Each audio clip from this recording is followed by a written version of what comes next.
اب قتال کے دوران ایک اہم ترین مسئلہ ڈسکس ہونے جا رہا ہے، اور وہ یہ ہے کہ قتال کے دوران اگر نماز کا وقت آ جائے تو اس صورت میں نماز کس طرح ادا کی جائے گی. کیونکہ جامعہ ترمذی میں صحیح سند کے ساتھ کتاب التفسیر چیپٹر میں سورۃ النساء کی یہ آیت نمبر 101 کے تحت حدیث شریف موجود ہے کہ مشرکین نے یہ پلان کیا کہ مسلمانوں کو عصر کی نماز خصوصاً یہ اپنے ماں باپ اور اولاد سے بھی بڑھ کر عزیز ہے، لہٰذا جیسے یہ نماز کے اندر مشغول ہوں ان پر دعویٰ بول کر ان کو شہید کر دیا جائے. تو اللہ تعالیٰ نے اپنے محبوب سید الاولین والآخرین شفیع المذنبین رحمت للعالمین سیدنا و مولانا امام اعظم محمد رسول اللہ صلی اللہ علیہ وآلہ وسلم کو پہلے ہی وحی کے ذریعے خبردار کر دیا کہ مشرکین یہ گندا ارادہ اور خبیث ارادہ رکھتے ہیں، اور ساتھ ہی پھر صلاۃ الخوف کے احکام بھی نازل ہو گئے کہ قتال کے دوران جب خوف کی حالت ہوگی تو اس وقت نماز ادا کرنے کا پروسیجر کیا ہوگا. یہ ہے اس کا سیاق و سباق. بسم اللہ الرحمن الرحیم. وَإِذَا ضَرَبْتُمْ فِي الْأَرْضِ، اور جب تم سفر کرو زمین میں، فَلَيْسَ عَلَيْكُمْ جُنَاحٌ أَن تَقْصُرُوا مِنَ الصَّلَاةِ، تو تم پر کوئی حرج نہیں ہے کہ تم نماز کے اندر قصر کر لو. اس کا یہ مطلب نہیں ہے کہ یہ چیز جو ہے وہ آپشنل ہے اس اعتبار سے کہ کوئی حرج نہیں ہے. قرآن پاک میں کئی جگہ پر اسی طریقے سے ایڈریس کیا گیا ہے، جیسا کہ سورۃ البقرہ میں آیا کہ صفا اور مروہ کی جو سعی ہے اگر تم کرو تو اس میں کوئی حرج نہیں ہے. تو یہاں حرج نہیں سے مراد یہ ہے کہ اللہ تبارک و تعالیٰ نے اس کی اجازت مرحمت فرما دی ہے کہ جب تم سفر میں ہو، خصوصاً سفر کے اندر، قتال کے سفر میں، تعویل خاص کے اعتبار سے اور تعویل عام کے اعتبار سے تمام سفر کے اندر، تو نماز میں قصر کر لیا کرو. ان خفتم ان یفتنکم الذین کفروا، اگر تمہیں یہ ڈر ہو کہ کافر تمہیں اس پرٹیکولر نماز کی حالت میں نقصان پہنچائیں گے. ان الکافرین کانوا لکم عدوا مبینا، بے شک کافر تو تمہارے کھلے دشمن ہیں. یعنی وہ یہ ارادہ کریں گے کہ مسلمانوں کو نماز کے دوران اٹیک کریں اور ان کو نقصان پہنچانے کی کوشش کریں. لہٰذا یہ تعویل خاص کے اعتبار سے تو قتال کے سفر کے دوران کے لیے ہے، لیکن تعویل عام کے اعتبار سے کوئی بھی سفر ہو اس کے اندر قصر کرنے کی اجازت نبی صلی اللہ علیہ وسلم نے مرحمت فرمائی ہے، اور وہ صحیح مسلم میں حدیث موجود ہے. سیدنا عمر فاروق رضی اللہ تعالیٰ عنہ کہتے ہیں کہ میں نے نبی صلی اللہ علیہ وسلم سے اسی آیت کے بارے میں پوچھا تھا کہ کیا یہ آیت نماز میں قصر کرنے والی صرف قتال کے بارے میں ہے یا قتال سے ہٹ کر بھی جب کبھی کوئی سفر اختیار کرے تو وہ قصر کر سکتا ہے. تو آپ صلی اللہ علیہ وسلم نے ارشاد فرمایا کہ یہ اللہ تعالیٰ کی طرف سے تمہارے لیے صدقہ ہے، تمہارے لیے تحفہ ہے، اس کو قبول کرو. یعنی قصر نماز جو ہے وہ سفر کے دوران، عام سفر میں بھی اور قتال کے سفر میں تو بالخصوص، جبکہ خوف بھی جمع ہوگا. تو اس کانٹیکسٹ میں کچھ احادیث میں بیان کرنا ضروری سمجھتا ہوں. ایک تو یہ میں نے حدیث بیان کر دی کہ یہ صلاۃ الخوف ہو یا مسافر کی نماز ہو، دونوں کے لیے نماز کو قصر کرنا ہے. اس کے ثبوت میں تو صحیح مسلم کی حدیث پیش کر دی. اب آج کل بہت بڑا ایک مسئلہ ڈسکس ہوتا ہے کہ مسافر کب سے مسافر شمار ہوگا. مختلف اقوال اس کے اوپر آتے ہیں. تو صحیح بخاری کے اندر صحیح سند کے ساتھ، ظاہر ہے صحیح بخاری کی حدیث ہے، اور صحیح بخاری اور مسلم کی تمام متصل الاسناد مرفوع احادیث قطعی الصحت ہیں، اس پہ امت کا اجماع ہے. جو احادیث ہیں، ضعیف اقوال صحیح بخاری میں بھی موجود ہیں، لیکن جو احادیث ہیں وہ سب کی سب قطعی الصحت ہیں. اور وہ یہ ہے کہ ابن عباس رضی اللہ تعالیٰ عنہ کہتے ہیں کہ نبی صلی اللہ علیہ وسلم 48 میل کے اوپر قصر فرمایا کرتے تھے، 48 میل کے اوپر. جبکہ صحیح مسلم کے اندر یہ حدیث ملتی ہے کہ آپ صلی اللہ علیہ وسلم 9 میل کے اوپر بھی قصر فرمایا کرتے تھے. اس کے علاوہ مختلف احادیث میں مختلف اقوال، اور مصنف ابن ابی شیبہ کے اندر کئی صحابہ کے آثار ملتے ہیں. حتیٰ کہ صحیح بخاری میں یہاں تک آتا ہے کہ سیدنا علی رضی اللہ تعالیٰ عنہ جب کوفے سے نکلتے تھے، ابھی کوفے کے گھر نظر آ رہے ہوتے تھے اور وہ قصر نماز شروع کر دیتے تھے. تو میں نے اس معاملے میں یہی سمجھا ہے، اور یہ بات جو ہے وہ حق کے زیادہ قریب ہے، کہ اصل میں یہ مسئلہ ہے اجتہادی. جب آپ کو یہ واقعی یقین ہے کہ آپ غریب الوطنی کی حالت میں ہیں اور اپنے شہر سے دور ہیں تو آپ قصر کریں گے. اب یہاں سے کوئی ہمارے جہلم سے جاتا ہے دینے تک تو یہ زیادہ سے زیادہ 12-13 کلومیٹر بنتا ہوگا، لیکن ایک بندہ ایک پرٹیکولر کام کے لیے یہاں سے نیت کر کے نکلا، اور ظاہر ہے اس کو سفر کی ایک تھوڑی بہت مشقت بھی اٹھانی پڑی، اور شام کو وہ کام کر کے واپس آ جاتا ہے. اب ہم اس چکر میں پڑھ دیں یہ فاصلہ کتنا ہے، تو فاصلے کے تو مختلف اقوال ملتے ہیں. تو وہ شخص خود سمجھ لے کہ یہ اس کی روٹین میں ایک سفر شامل ہے اور اس کو اس سفر کے لیے تردد کرنا پڑ رہا ہے، تو وہ نماز قصر کر سکتا ہے. قصر کرنا واجب نہیں ہے، مستحب ہے. اس میں امام حنیفہ رحمۃ اللہ علیہ کا جو موقف ہے وہ منفرد ہے. ان کے نزدیک نمازیں قصر کے ساتھ پڑھنا یہ واجب ہے، جبکہ باقی تمام ائمہ محدثین اور فقہاء کرام کا یہی موقف ہے کہ نماز قصر کرنا سنت ہے، مستحب ہے. اگر کوئی نہیں کرتا تو وہ گنہگار نہیں ہوگا. انشاءاللہ میں حدیث بھی اس پہ پیش کر دوں گا. تو سفر جو ہے اگر آپ خود سمجھ رہے ہیں کہ یہ واقعی سفر ہے تو اس سفر کے اوپر قصر کریں. اب اس میں کوئی یہ بھی سوچ سکتا ہے کہ جی یہ آج کل جہاز کا اور ٹرین کا بڑا آرام دہ سفر ہوتا ہے. بھائی جتنا مرضی آرام دہ سفر ہو، سفر اپنا آپ ضرور انسان کو دکھاتا ہے. اس میں انسان کو بھوک پیاس اور ان تمام چیزوں سے گزرنا پڑتا ہے، تو وہ قصر کرے گا. اب دوسرا مسئلہ اس کے اندر یہ آتا ہے، ایک تو یہ مسافت کا، دوسرا ہے مدت کتنی ہو. تو اس میں صحیح بخاری کے اندر سیدنا عبداللہ بن عمر رضی اللہ تعالیٰ عنہ سے روایت ہے کہ آپ صلی اللہ علیہ وسلم 19 دن کا، ابن عباس سے، بلکہ عبداللہ بن عمر سے نہیں، عبداللہ بن عمر سے اگلا اثر ہے جو میں پیش کروں گا. ابن عباس رضی اللہ تعالیٰ عنہ سے روایت ہے کہ نبی صلی اللہ علیہ وآلہ وسلم 19 دن تک ٹھہرے اور آپ صلی اللہ علیہ وسلم نے قصر نماز ادا کی. تو یہ 19 دن والا بھی ملتا ہے، اور مصنف ابن ابی شیبہ میں صحیح سند کے ساتھ سیدنا عبداللہ بن عمر رضی اللہ تعالیٰ عنہ کا اثر 15 دن والا بھی ملتا ہے کہ وہ 15 دن کے لیے رکے اور انہوں نے قصر نماز ادا کی. تو 19 دن کے اندر 15 بھی شامل ہے. تو سب سے مضبوط رائے یہ ہے کہ 19 دن، اور یہ تو اس صورت میں ہے کہ جب انسان کو پتا ہو. اگر انسان کو یہ پتہ ہی نہ ہو کہ کتنی دیر کے لیے وہاں جانا ہے،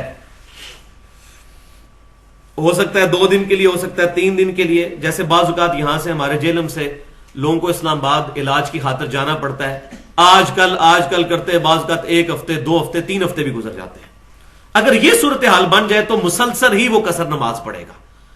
اور اس کا ثبوت جو ہے وہ مصنف ابن ابی شیبہ میں صحیح سند کے ساتھ موجود ہے کہ آذربائیجان کی جو جنگ تھی سیدنا عثمان غنی رضی اللہ تعالیٰ عنہ کے مبارک دور میں، جب رشیا فتح ہوا تھا، اس دوران عبداللہ بن عمر رضی اللہ تعالیٰ عنہ کہتے ہیں ہم تمام صحابہ کرام کے ساتھ برف باری وہاں شروع ہو گئی تھی. تو 6 مہینے تک آج کل کرتے کرتے 6 مہینے بیت گئے، اور صحابہ کرام نے 6 مہینے تک قصر نماز ادا کی. کیونکہ یہ مسلسل خوف کی بھی کیفیت ہے. خوف سے مراد صرف جان والا خوف نہیں ہے، بلکہ یہ ہے کہ انسان کو اپنی سچویشن کلیئر نہیں ہے، ٹائم کا پتہ نہیں ہے.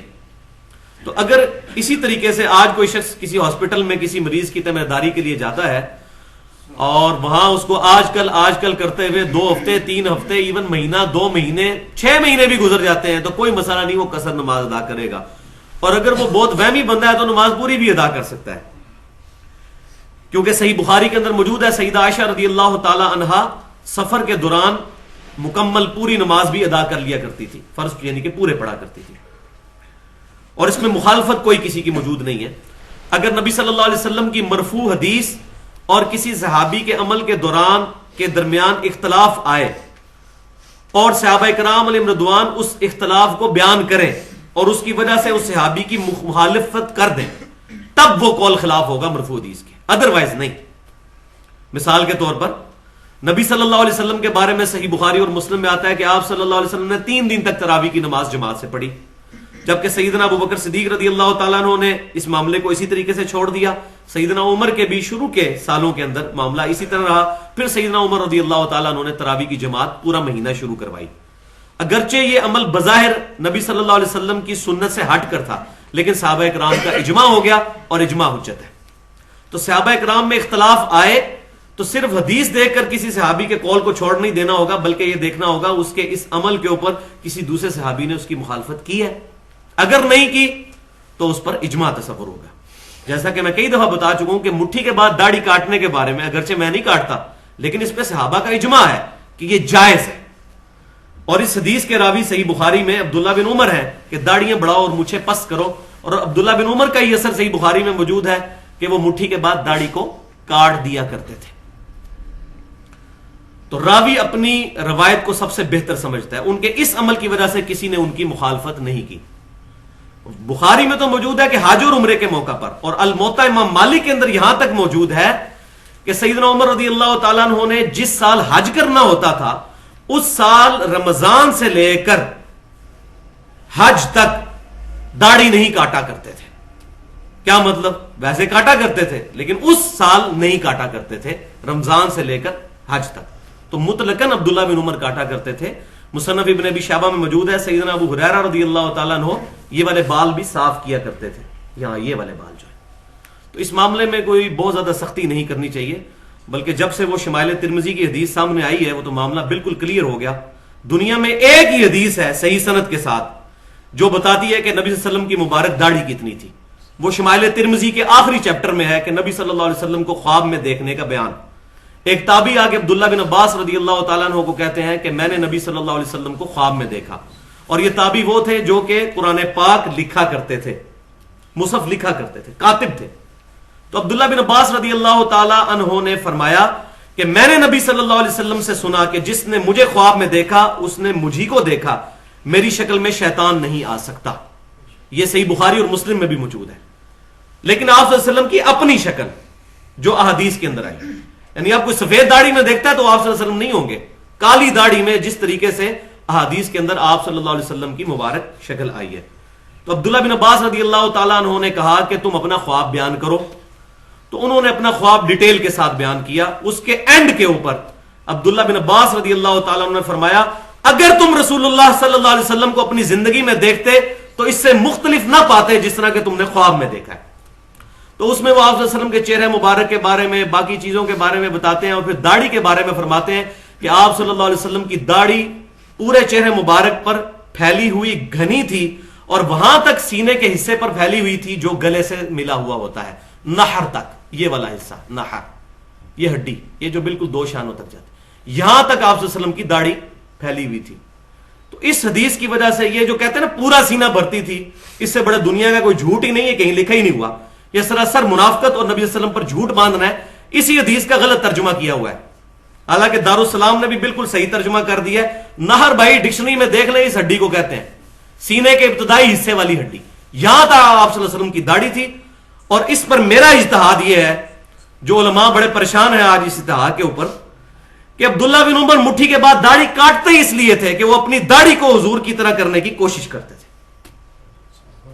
کیونکہ صحیح بخاری کے اندر موجود ہے کہ سیدنا ابن عمر رضی اللہ تعالیٰ عنہ وہاں اپنی سواری بٹھایا کرتے تھے جہاں جہاں نبی صلی اللہ علیہ وسلم نے سفر کے دوران بٹھائی.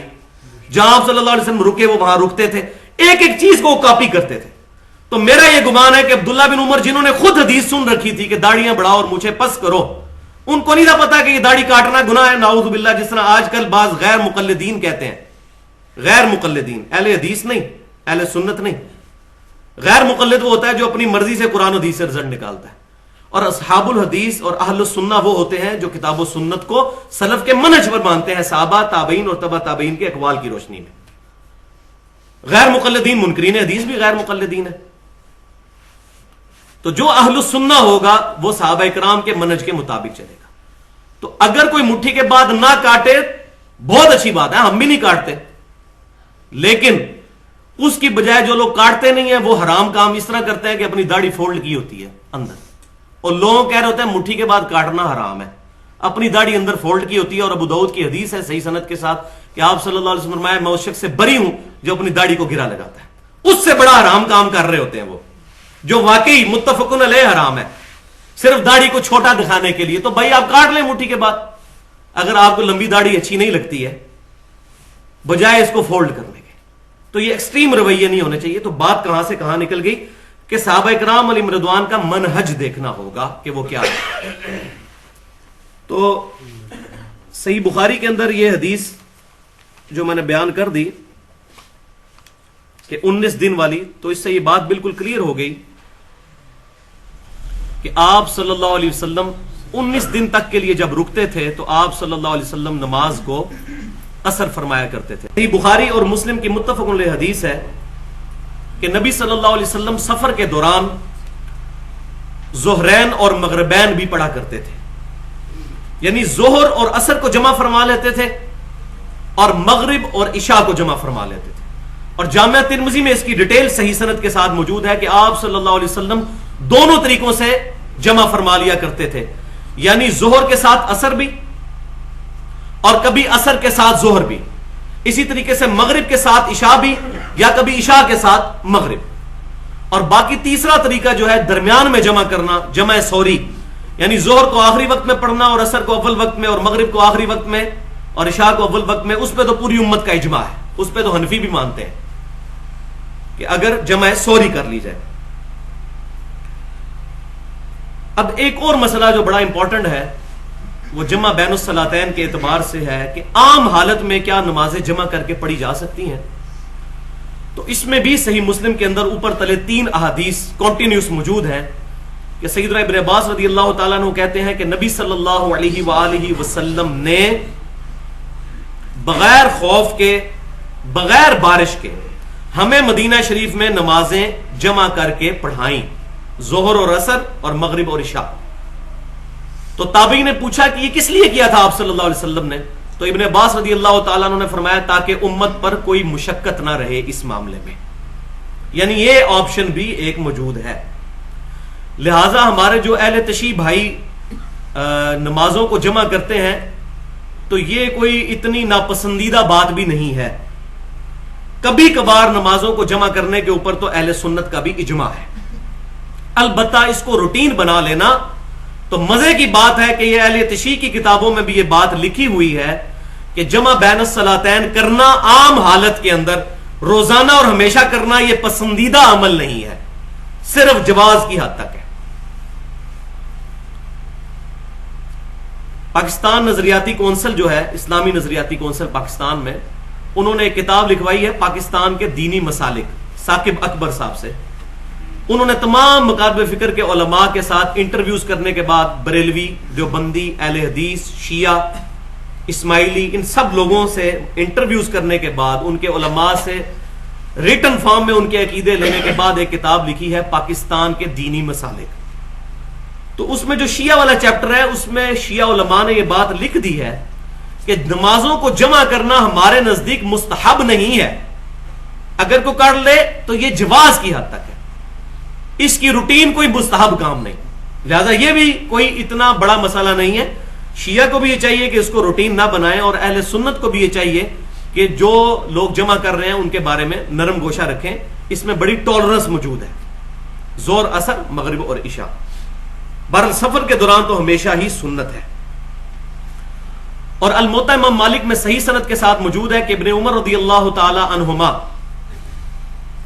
بارش کے دوران بھی نمازوں کو جمع فرما لیا کرتے تھے، یعنی سخت بارش ہو اور ظاہر ہے کہ اب مغرب پڑھ کے لوگ گھر جائیں گے، پھر واپس آنے میں تردد ہوگا، تو نمازوں کو جمع فرما لیا کرتے تھے۔ لہٰذا بارش کے اندر بھی نمازوں کو جمع کرنے کا جواز صحابہ کرام علیہم رضوان سے ملتا ہے۔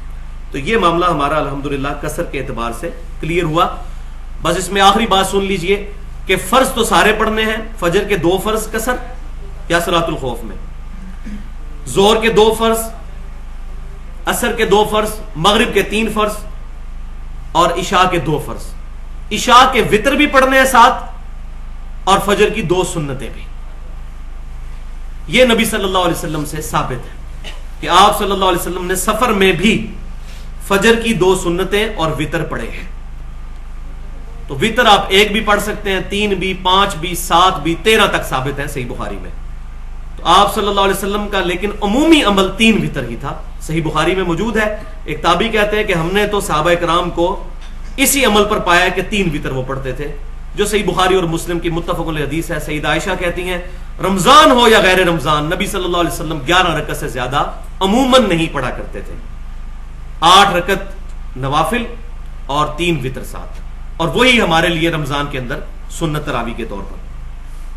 لیکن آپ صلی اللہ علیہ وسلم کبھی کبھار 13 رکعتیں بھی پڑھ لیا کرتے تھے. عمومی عمل آپ کا 11 رکعت تھا. اب آیت نمبر 102 سے شروع کرتے ہیں. یہ پرٹیکولر قتال کے میدان کے بارے میں ہے, اور یہ بڑی اہل محبت کے لیے بڑی زبردست یہ آیت مبارکہ ہے کہ قتال کے دوران نبی صلی اللہ علیہ وسلم, ظاہر ہے وہ ایک امام, اب صحابہ اکرام کی یہ خواہش ہوتی تھی کہ ہم میں سے ہر شخص آپ صلی اللہ علیہ وسلم کے پیچھے نماز پڑھے. حالانکہ یہ بھی کیا جا سکتا تھا کہ مسلمانوں کے 2 گروہ بنا لیے جاتے, پہلے ایک نماز ادا کر لیتے, پھر دوسرے, ان کے لیے ایک امام ہو جاتا, ان کے لیے ایک دوسرا امام ہو جاتا. لیکن صحابہ اکرام علیہم رضوان کی خواہش ہوتی تھی کہ ہم نماز آپ صلی اللہ علیہ وسلم کے پیچھے پڑھیں گے. تو اللہ تبارک و تعالیٰ نے صحابہ اکرام علیہم رضوان کی اس فضیلت کو انڈورس کرتے ہوئے ان کے لیے صلاۃ الخوف کا طریقہ ارشاد فرمایا. اور وہ طریقہ کیا ہے؟ وَإِذَا كُنْتَ فِيهِمْ, اور جب کبھی اے محبوب صلی اللہ علیہ وسلم آپ ان میں تشریف فرما ہو. یہ پرٹیکولر آپ صلی اللہ علیہ وسلم کے بارے میں ہے. آپ جب ان میں موجود ہوں قتال کے دوران, فَأَقَمْتَ لَهُمُ الصَّلَاةَ فَلْتَقُمْ طَائِفَةٌ مِّنْهُمْ مَعَكَ, تو جب آپ نماز کے لیے کھڑے ہوں تو ایک گروہ آپ کے ساتھ ہو لے. فَلْيَأْخُذُوا أَسْلِحَتَهُمْ, اور وہ اپنے اسلحے کو بھی اپنے ساتھ رکھے, یعنی نماز کے دوران بھی اپنا اسلحہ اپنے ساتھ رکھے, سوائے یہ کہ کوئی بیمار ہو یا کوئی اور معاملہ ہو, وہ آگے آ جائے گا. فَإِذَا سَجَدُوا, پس جب وہ سجدہ کر چکیں یعنی ایک رکعت پڑھ چکیں, فَلْيَكُونُوا مِنْ وَرَائِكُمْ, تو وہ پڑھ کر ہو جائیں تمہارے پیچھے. وَلْتَأْتِ طَائِفَةٌ أُخْرَى لَمْ يُصَلُّوا, اور پھر دوسرا گروہ آ جائے جس نے نماز نہیں پڑھی. اس کو آپ سمجھ لیں یہ کیا ہے. صحیح بخاری اور مسلم کے اندر تفصیل کے ساتھ موجود ہے. ہوتا یہ تھا کہ آپ صلی اللہ علیہ وسلم جب ان میں موجود ہیں قتال کے دوران اور نماز کا وقت آ گیا تو صحابہ اکرام 2 حصوں میں بٹ جاتے تھے. آپ صلی اللہ علیہ وسلم نے ظاہر ہے صلاۃ الخوف قصر ہی پڑھانی ہوتی تھی, 2 فرض. تو آپ صلی اللہ علیہ وسلم نماز کی نیت کرتے تھے, ایک گروہ آپ صلی اللہ علیہ وسلم کے پیچھے نماز کی نیت کرتا تھا. جب ایک رکعت مکمل ہو جاتی تو آپ صلی اللہ علیہ وسلم دوسری رکعت میں کھڑے ہو جاتے اور دوسری رکعت میں کھڑے رہتے, یہاں تک کہ جو پیچھے والے تھے وہ اپنی دوسری رکعت پڑھنے کے بعد سلام پھیر لیتے. پھر وہ ان لوگوں کی جگہ پر چلے جاتے جو اس دوران پہرا دے رہے ہوتے تھے, اور وہ لوگ آ کر پھر نبی صلی اللہ علیہ وسلم کے پیچھے آ کے کھڑے ہو جاتے. آپ صلی اللہ علیہ وسلم کی دوسری رکعت ہوتی, کیونکہ آپ اتنی دیر کھڑے رہتے, اور ان کی پہلی رکعت ہوتی. پھر آپ صلی اللہ علیہ وسلم ان کو بھی ایک رکعت پڑھاتے, اور پھر آپ صلی اللہ علیہ وسلم اتحیات بیٹھ جاتے تشہد میں. لیکن اب جو پیچھے آگے کھڑے ہوئے ہیں ان کی تو ایک رکعت ہوئی ہے, تو آپ صلی اللہ علیہ وسلم تشہد میں بیٹھے رہتے یہاں تک کہ وہ پیچھے والے اپنی دوسری رکعت بھی خود سے مکمل کر لیتے, اور پھر آپ صلی اللہ علیہ وسلم ان کے ساتھ ہی سلام پھیرا کرتے تھے. یہ طریقہ ہوتا تھا. یہ محبت کے نظارے ہیں جناب, کہ نبی صلی اللہ علیہ وسلم کے پیچھے نماز پڑھنے کی فضیلت کو حاصل کرنا. وَإِذَا كُنْتَ فِيهِمْ, اور اے محبوب جب تم ان میں تشریف فرما ہو, یہ اس وقت کے لیے پرٹیکولر. تو جس نے گروہ نے نماز نہیں پڑھی, فَلْيُصَلُّوا مَعَكَ فَلْيَأْخُذُوا حِذْرَهُمْ وَأَسْلِحَتَهُمْ, پس اب وہ بھی نماز پڑھیں آپ صلی اللہ علیہ وسلم کے ساتھ, لیکن اپنے ساتھ بچاؤ کا سامان اور ہتھیار بھی رکھیں. وَدَّ الَّذِينَ كَفَرُوا لَوْ تَغْفُلُونَ عَنْ أَسْلِحَتِكُمْ وَأَمْتِعَتِكُمْ فَيَمِيلُونَ عَلَيْكُمْ مَيْلَةً وَاحِدَةً. یہ ہے وہ بات کہ کافر تو یہ چاہتے ہیں کہ اگر تم غافل ہو جاؤ اپنے اسلحے اور اپنے ساز و سامان سے تو وہ یک بار ہی تم پر ٹوٹ پڑے. اس لیے مسلمانوں کو حکم دیا گیا کہ قتال کے دوران 2 گروہ, ایک پہرے پر ہو اور دوسرا ایک رکعت پڑھے, پھر وہ اپنی ساتھ ہی پوری کرنے کے بعد چلا جائے, اور پھر جو پہرے والا ہے وہ آ کر نبی صلی اللہ علیہ وسلم کے پیچھے نماز مکمل کرے.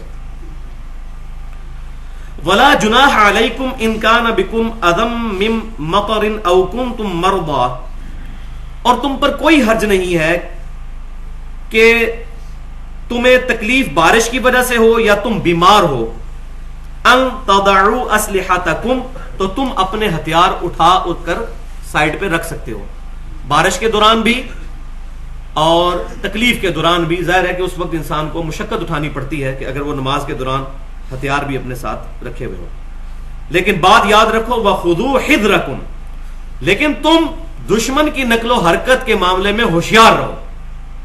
ان اللہ اعد للکافرین عذابا مہینا، بے شک اللہ تبارک و تعالی نے کافروں کے لیے رسوا کر دینے والا عذاب تیار کر رکھا ہے۔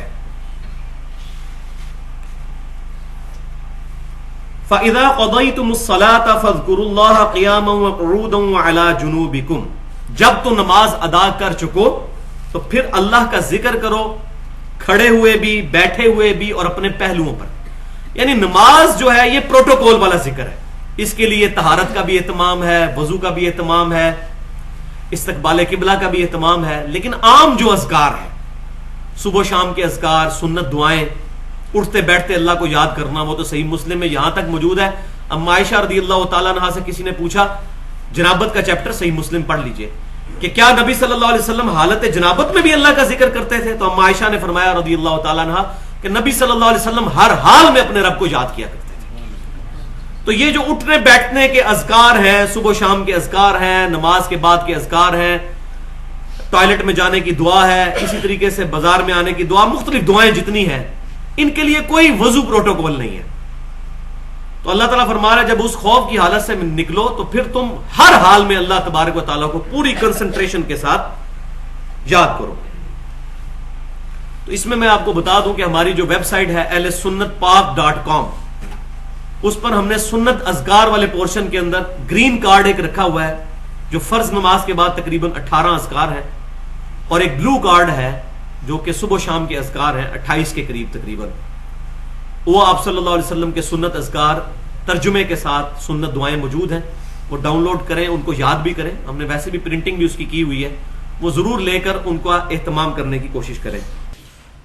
پچھلی دفعہ ہم نے تفصیلی گفتگو کی تھی نماز خوف اور مسافر کی نماز اور جمع بین الصلاتین، یعنی سفر کے دوران نمازوں کو جمع کرنا، اور اس پر تقریباً میں نے 25 منٹ گفتگو کی تھی، لیکن ان میں سے کچھ چیزیں ایسی ہیں جن کی وضاحت ابھی باقی ہے۔ انشاءاللہ میں شروع میں پہلے اس کو کور کروں گا۔ پہلی چیز یہ کہ صحیح بخاری اور صحیح مسلم کی متفق علیہ حدیث ہے کہ سیدنا عبداللہ بن عمر رضی اللہ تعالی عنہ نے ایک سفر کے دوران ظہر کی نماز پڑھائی، اور آپ رضی اللہ تعالیٰ عنہ 2 فرض پڑھا کر اپنے خیمے میں چلے گئے۔ تو بعد میں لوگ سنتیں ادا کرنے لگے، تو عبداللہ بن عمر رضی اللہ تعالیٰ عنہما نے پوچھا کہ یہ لوگ کیا پڑھ رہے ہیں؟ تو بتایا گیا کہ یہ نوافل یعنی سنتیں ادا کر رہے ہیں، سنت مؤکدہ۔ تو ابن عمر رضی اللہ تعالیٰ عنہ نے فرمایا کہ اگر نوافل ہی ادا کرنے ہوتے تو میں فرض نہ پورے پڑھ لیتا، میں نبی صلی اللہ علیہ وآلہ وسلم کے ساتھ رہا، سیدنا ابوبکر، سیدنا عمر، عثمان رضی اللہ عنہم اجمعین کے ساتھ رہا، ان میں سے کسی کو بھی میں نے سفر کے دوران 2 فرض سے زیادہ پڑھتے ہوئے نمازوں میں نہیں دیکھا۔ ہاں مگر جو مغرب کی نماز ہے اس کے لیے الگ سے حدیث موجود ہے مسند امام احمد میں صحیح سند کے ساتھ کہ مغرب کی نماز جو ہے وہ 3 رکعت پڑھنی ہے، باقی تمام نمازیں 2 رکعت۔ صحیح بخاری اور مسلم کی ایک اور حدیث ہے متفق علیہ کہ عبداللہ بن عمر رضی اللہ تعالی عنہما کہتے ہیں کہ میں نبی صلی اللہ علیہ وسلم کے ساتھ سفر میں رہا یہاں تک کہ آپ صلی اللہ علیہ وسلم دنیا سے تشریف لے گئے۔ پھر میں سیدنا ابوبکر صدیق رضی اللہ تعالیٰ عنہ کے ساتھ سفر میں شریک رہا حتیٰ کہ اللہ تعالیٰ نے انہیں بھی موت دے دی۔ پھر میں سیدنا عمر رضی اللہ تعالیٰ عنہ کے ساتھ سفر میں شریک رہا یہاں تک کہ ان کی بھی موت آ گئی۔ پھر میں سیدنا عثمان غنی رضی اللہ تعالیٰ عنہ کے ساتھ بھی سفر میں شریک رہا یہاں تک کہ اللہ تعالیٰ نے ان کو دنیا سے اٹھا لیا۔ میں نے ان میں سے کسی کو بھی فرض نماز 2 رکعت سے زیادہ پڑھتے ہوئے سفر میں نہیں دیکھا، اور ان کے علاوہ اور رکعتیں جو ہے 7 نوافل سنت موقدہ وہ پڑھتے ہوئے نہیں دیکھا۔ لیکن یہاں یہ بات بھی یاد رکھیں کہ ابن عمر رضی اللہ تعالی عنہما صحیح روایت ہے، صحیح بخاری اور مسلم کی متفق علیہ حدیث ہے، وہ کہتے ہیں کہ نبی صلی اللہ علیہ وسلم سفر کے دوران فرض نماز سواری سے اتر کر زمین پر پڑھا کرتے تھے، جبکہ آپ صلی اللہ علیہ وسلم نفلی نماز تہجد اور وتر وغیرہ سواری پر ہی ادا فرمایا کرتے تھے اور رکوع اور سجدوں کے لیے اشارہ فرمایا کرتے تھے، اور اس میں قبلے کا بھی اہتمام نہیں کرتے تھے، سواری جہاں جہاں مڑتی جاتی آپ صلی اللہ علیہ وسلم اسی طرح نماز پڑھتے چلے جاتے۔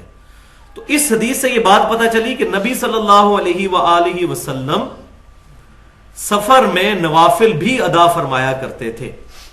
اچھا، اب یہ نوافل کون سے تھے؟ یہ وہ نوافل نہیں ہے جو فرض نماز کے ساتھ سنت موقدہ ہوتی ہیں، بلکہ اس کے علاوہ نوافل ہیں، لیکن اس سے کم از کم یہ ثبوت ضرور مل گیا کہ سفر کے دوران نوافل پڑھے جا سکتے ہیں، یہ جائز ہیں، نبی صلی اللہ علیہ وسلم سے پڑھنا ثابت ہے۔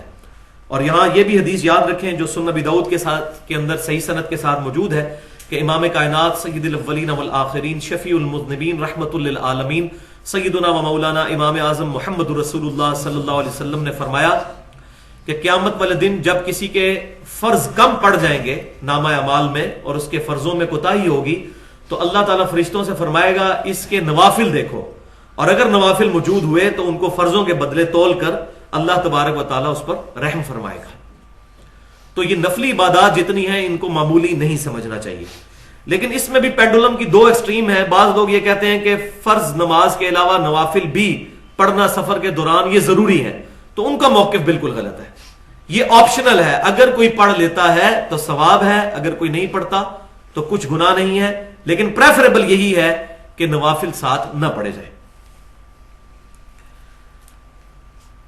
اسی طریقے سے جو لوگ ڈرائیورز ہیں یا نوکری پیشہ لوگ ہیں، یورپ کے اندر، امریکہ کے اندر لوگ کافی زیادہ لمبا سفر کر کے سب ویز کے ذریعے، ٹرینز کے ذریعے دوسرے شہروں میں جا کر نوکریاں کرتے ہیں اور ان کا اچھا خاصا سفر بنتا ہے، تو ان کے لیے بھی شریعت میں یہی حکم ہوگا کہ وہ اپنے سفر کے دوران نمازوں کو جمع کر سکتے ہیں، چاہے روزانہ ان کو جانا پڑتا ہے، روزانہ نمازیں جمع کر سکتے ہیں، ظہر اور عصر اور مغرب اور عشاء، اور دو دو رکعت پڑھیں گے، مغرب کے 3 فرض پڑھیں گے اور عشاء کے ساتھ وتر بھی پڑھیں گے۔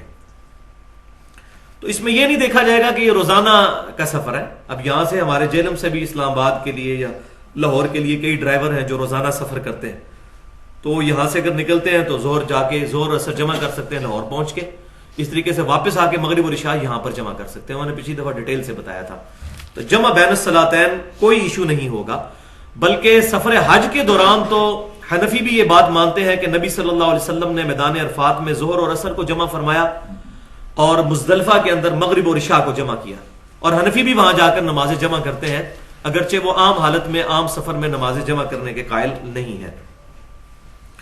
اب یہاں یہ بھی بات یاد رکھیں کہ ٹرین کے اندر اور ہوائی جہاز کے اندر جو نماز پڑھی جاتی ہے اس کے بارے میں اکثر لوگ پوچھتے ہیں کہ اس میں نماز پڑھنے کا کیا حکم ہوگا۔ تو جہاں تک ٹرین اور ہوائی جہاز کا تعلق ہے تو اس پر ہمارا کوئی کنٹرول نہیں ہوتا، لہٰذا اس کو اپنی مرضی سے روک کر نماز نہیں ادا کی جا سکتی۔ البتہ جو انسان خود ڈرائیونگ کر کے کار میں جاتا ہے یا اسی طریقے سے بسوں میں جاتا ہے، بس والوں کو ریکویسٹ کریں یا ہائیس والوں کو وہ نماز کے لیے روک لیتے ہیں، اور اگر نہ روکیں تو پھر یہ ہے کہ بندہ سفر کو اس طریقے سے مینج کرے کہ ظہرین اور مغربین پڑھنے کی تو اجازت ہے، اب لمبے سے لمبا کتنا اس نے سفر کرنا ہوگا، یعنی فجر کی نماز آج کل تقریباً جماعت جو ہے وہ 5:45 بجے ہو رہی ہے اور مغرب ہو رہی ہے 6:15 بجے، تو اگر وہ 5:45 بجے فجر کی نماز پڑھ کے نکلتا ہے تو ابھی اس کے پاس تقریباً 11 گھنٹے تو کم از کم موجود ہے، یعنی مغرب سے آدھا پونا گھنٹہ پہلے تک وہ زور اور اثر جمع کر کے پڑھ سکتا ہے۔ تو کتنا لمبا اس نے سفر کرنا ہے، لاہور کا بھی زیادہ 3 گھنٹے کا سفر ہے۔ تو میں نہیں سمجھتا آج کل کے دور کے اندر کوئی ایشو رہا ہے، نمازیں جمع کرنے کی وجہ سے کوئی پرابلم ہی نہیں ہے۔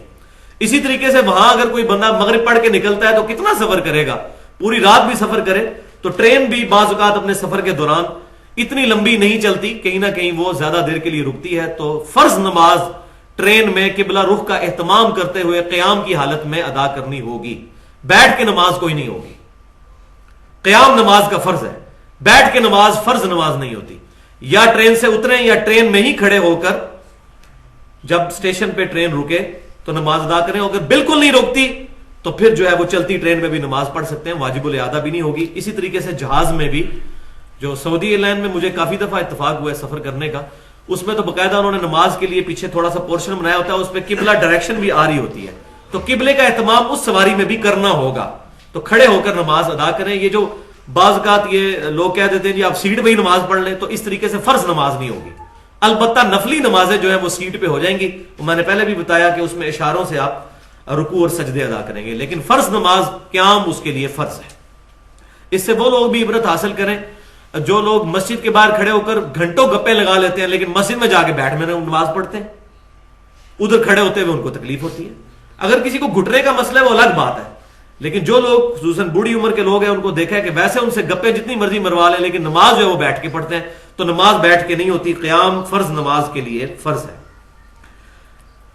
اب یہاں پر ایک اور بحث وہ وطن اصلی اور وطن نقلی کے اعتبار سے ہے کہ کون سا وطن انسان کا اصلی وطن ہے اور کون سا جو ہے وہ عارضی وطن ہے. ویسے دنیا تو انسان کے لیے ہے ہی عارضی, لیکن دنیا میں بھی وطن اصلی خاص طور پر وہ وطن ہوگا جہاں پر انسان کے آباء و اجداد رہتے ہوں, جہاں اس کی پراپرٹی ہو, جہاں اس کا ذاتی گھر ہو, عموماً جہاں پر رہتا ہو, جس کو بنیاد بنا کر وہ دوسری جگہوں کا سفر اختیار کرتا ہے, اس کو ہم کہیں گے وطن اصلی. تو وطن اصلی کے اندر ہمیشہ نماز مکمل پڑھی جائے گی.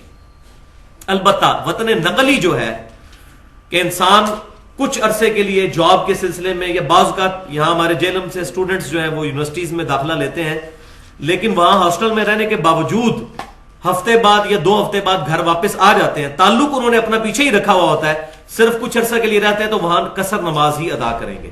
لیکن وہی بات کہ قصر واجب نہیں ہے, اگر ادا کریں گے تو ٹھیک, اگر نہیں کرتے پوری نماز بھی پڑھتے ہیں تو تب بھی ٹھیک. تو اس میں یہ بات نہیں ہوگی کہ وہاں پر جو ہے وہ نماز پوری پڑھنی ہوگی کیونکہ ہاسٹل میں رہ رہے ہیں. جب بار بار آنا جانا لگا رہے گا تو آپ نے اس کو وطن اصلی کے طور پر اڈاپٹ نہیں کیا. اسی طریقے سے ایسی عورت جس کی شادی ہو چکی ہے, تو اب اگر وہ اپنے میکے واپس آئے گی تو وہ اس کا وطن اصلی نہیں, کیونکہ شادی کے بعد خامند کا گھر اس کے لیے وطن اصلی ہے. چاہے خامند کہیں پر کرائے پہ رہتا ہو یا ذاتی گھر میں, جہاں خامند رہتا ہے اس کی بیوی بچے اگر ساتھ رہتے ہوں گے, چاہے کرائے کے گھر میں چاہے ذاتی گھر میں, وہ اس کے لیے وطن اصلی ہوگا, عورت کے لیے بھی اور مرد کے لیے بھی. اور جہاں کہیں انسان کو شک پڑ جائے تو وہاں نماز بندہ پوری پڑھ لے.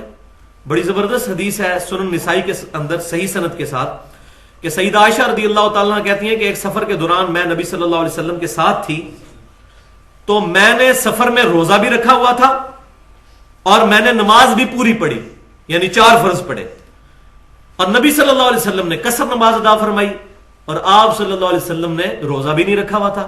تو میں نے جب نبی صلی اللہ علیہ وسلم کی خدمت میں عرض کی کہ اللہ کے نبی صلی اللہ علیہ وسلم آپ نے نماز جو ہے وہ قصر فرمائی ہے, 2 فرض پڑھے ہیں, میں نے 4 پڑھے ہیں, آپ نے سفر میں روزہ نہیں رکھا ہوا اور میں نے روزہ رکھا ہوا ہے, تو آپ صلی اللہ علیہ وسلم نے فرمایا اے عائشہ تو نے اچھا کام کیا ہے, اور مجھ پر بھی کوئی ایسا معاملہ نہیں ہے جو میں نے سفر کے اندر روزے کو چھوڑا اور نماز کو قصر ادا کیا.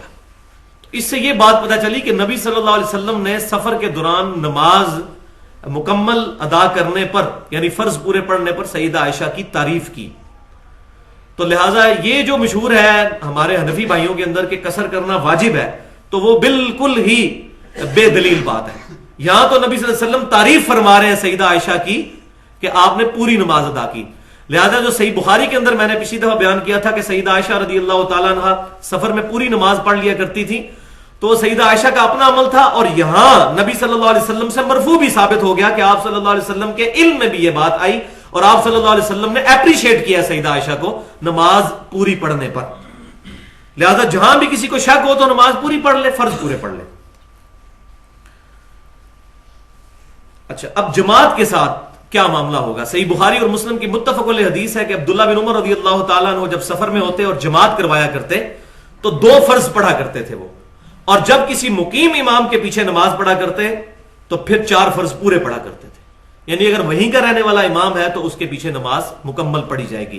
یہ بات ہمیں ویسے عام طور پر بھی پتا ہوتی ہے, لیکن یہاں ایک لطیفے والی بات ہے, وہ یہ ہے کہ اگر کوئی شخص کسی مسافر کے پیچھے نماز پڑھ رہا ہے تو ظاہر ہے کہ مسافر نے تو پڑھنے ہیں 2 فرض, مقتدی نے پڑھنے ہیں 4, اور وہ اگر وہاں مقیم ہے تو امام تو 2 رکعت پڑھ کے سلام پھیر دے گا. اب مقتدی نے پیچھے 2 رکعتیں اپنی مکمل کرنی ہے, اب ان 2 رکعتوں کو وہ اسی طرح ہی پڑھے گا جس طرح فرض کی آخری 2 رکعتیں پڑھی جاتی ہیں، کیونکہ اس کی رکعت چھوٹی تو کوئی نہیں ہے، وہ امام کے ساتھ تکبیر اولیٰ سے شامل ہے۔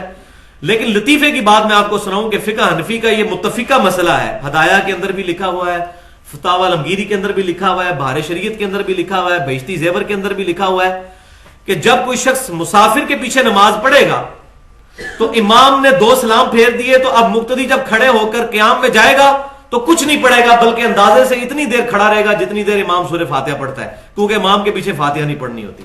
انا للہ و انا الیہ راجعون۔ ایسے مذہب کے اوپر افسوس ہی کیا جا سکتا ہے کہ امام بیچارہ سلام پھیر کے فارغ ہو چکا ہے۔ پہلے تو بہانہ تھا جی امام کی قرات مقتدی کے لیے ہوتی ہے، اب تو امام فارغ ہو گیا اور مقتدی الگ سے کھڑا ہے۔ وہ کہتے ہیں چونکہ وہ پہلی رکعت سے شامل ہے، اس کی وہ 2 رکعتیں چھوٹی نہیں ہیں، بلکہ وہ تو امام فارغ ہو گیا پہلے ہی، لہذا وہ اتنی دیر خاموش کھڑا رہے گا جتنی دیر قیام کے اندر فاتحہ پڑھی جاتی ہے، پھر رکوع میں جائے گا کیونکہ امام کے پیچھے فاتحہ نہیں پڑھنی۔ اب اس مسئلے کے اوپر کیا بیان کیا جائے، کتنا مذہب کا خیز یہ مسئلہ ہے، حالانکہ بالکل یہ متفق علیہ حدیث ہے بخاری اور مسلم کی کہ نبی صلی اللہ علیہ وسلم نے فرمایا کہ جو شخص فاتحہ نہیں پڑھتا اس کی نماز ہی نہیں ہوتی۔ یہ کیٹیگوریکل مینشن ہے، آپ صلی اللہ علیہ وسلم نے بغیر کسی استثناء کسی ایکسیپشن کے بغیر یہ فرمایا ہے کہ فاتحہ کے بغیر نماز نہیں ہوتی۔ اور صحیح مسلم میں تو گاڑا فتویٰ ہے سیدنا ابو ہریرہ رضی اللہ تعالیٰ عنہ کا، صحیح مسلم کے اندر جب ان سے ایک تابعی نے پوچھا کہ آپ فرماتے ہیں کہ فاتحہ کے بغیر نماز ناقص ہے ناقص ہے ناقص ہے، 3 دفعہ فرمایا نبی صلی اللہ علیہ وسلم کے ریفرنس سے، تو انہوں نے پوچھا جب ہم امام کے پیچھے ہوتے ہیں تو کیا کریں؟ تو سیدنا ابو ہریرہ نے یہ نہیں فرمایا کہ امام کی قرات تمہارے لیے کافی ہے، آپ رضی اللہ تعالی عنہ نے فرمایا اقرا بہا فی نفسک، صحیح مسلم کے الفاظ ہیں، اپنے دل میں آہستہ آہستہ پڑھ لیا کرو، کیونکہ میں نے نبی صلی اللہ علیہ وسلم سے یہ بات سنی کہ نبی صلی اللہ علیہ وسلم نے فرمایا کہ اللہ تعالیٰ فرماتا ہے کہ میں نے نماز کو اپنے بندے اور اپنے درمیان برابر تقسیم کر لیا ہے۔ جب میرا بندہ کہتا ہے الحمدللہ رب العالمین تو میں کہتا ہوں میرے بندے نے میری حمد کی، جب وہ کہتا ہے الرحمن الرحیم تو میں کہتا ہوں میرے بندے نے میری صفت کا اقرار کیا، جب میرا بندہ کہتا ہے مالک یوم الدین تو میں کہتا ہوں میرے بندے نے میری بزرگی کا اعتراف کیا، جب وہ کہتا ہے ایاک نعبد و ایاک نستعین تو یہ میرے اور میرے بندے کے درمیان کامن ہے، پس میرے بندے نے جو مجھ سے مانگا میں نے اسے عطا کیا۔ اور جب وہ کہتا ہے اہدنا الصراط المستقیم سے لے کر ولا الضالین آمین تک تو میرے بندے نے جو کچھ مجھ سے مانگا میں نے اس کو عطا کیا۔ یعنی سیدنا ابو ہریرہ رضی اللہ تعالیٰ عنہ نے یہ حدیث سنا کے کہا کہ جب تم پڑھو گے ہی نہیں فاتحہ تو اللہ تعالیٰ تمہیں رسپانس کیسے کرے گا۔ پھر سنن ابی داؤد اور جامع ترمذی کے اندر صحیح سند کے ساتھ موجود ہے کہ فجر کی نماز کے اندر ایک صحابی نبی صلی اللہ علیہ وسلم کے پیچھے قرات کر رہے تھے تو آپ صلی اللہ علیہ وسلم نے نماز کا سلام پھیرنے کے بعد فرمایا کہ مجھ پر نماز کے اندر قرات کرنی بوجھل ہو گئی، کیا تم لوگ میرے پیچھے قرآن پاک پڑھتے ہو؟ تو ایک صحابی نے عرض کی یا رسول اللہ صلی اللہ علیہ وسلم میں پڑھ رہا تھا آپ کے پیچھے، تو آپ صلی اللہ علیہ وآلہ وسلم نے ارشاد فرمایا کہ جب امام قرات کر رہا ہو تو اس کے پیچھے کچھ نہ پڑھو سوائے سورہ فاتحہ کے، کیونکہ جو سورہ فاتحہ نہیں پڑھتا اللہ تعالیٰ اس کی نماز قبول ہی نہیں کرتا۔ اس سے یہ بات پتہ چلی کہ قرات اور فاتحہ یہ الگ الگ جو مینشن کیا گیا ہے محدثین کی ٹرمنالوجی کے اندر احادیث کی روشنی میں۔